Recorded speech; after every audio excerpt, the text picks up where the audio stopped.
sa isa't isa. Be strong for each other. Ang pamamaalam ni Maymay sa kanyang pinakamamahal na lolo sa pagbabalik ng Pinoy Big Brother Lot sa Camiguin.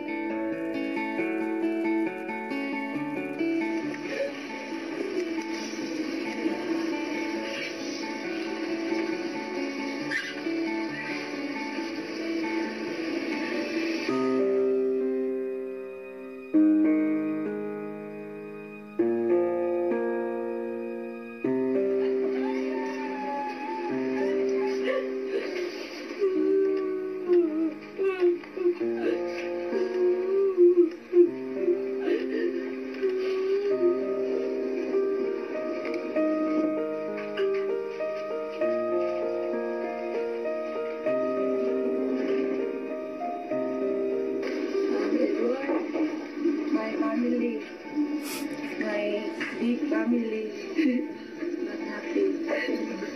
Mama Ludi, nanay Tita, panganay ko, panganay. Masaya kuya kasi nakita ko po yung buong pamilya ko. Nandun na si Mama kasi nga nakauwi siya, tsaka si Tita, nakauwi sila galing Japan. Edward is here because he can't go to the German. His Lola is also dead.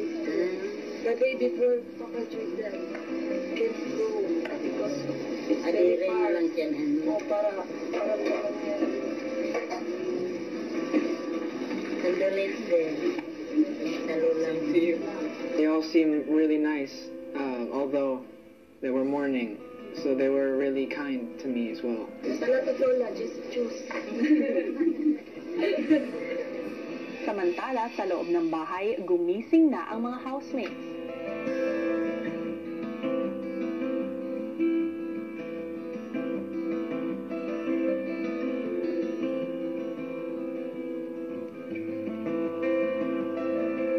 Habang sa Camiguin, maaga pumunta sa simbahan si Maymay at Edward para ipagdasal ang kanilang yumaong lolo at lola.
Of course, everybody there was sad there. Everybody was mourning.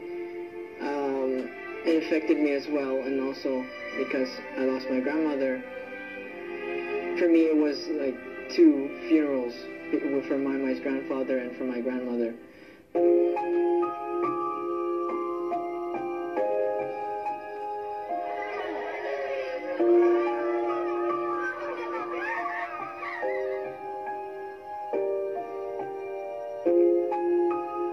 Nakakatulong talaga si Edward kuya kasi wala siguro siya pag walang nagpapatawa sa akin, nandyan siya para makiramay talaga kuya, tsaka he's a true friend talaga kuya.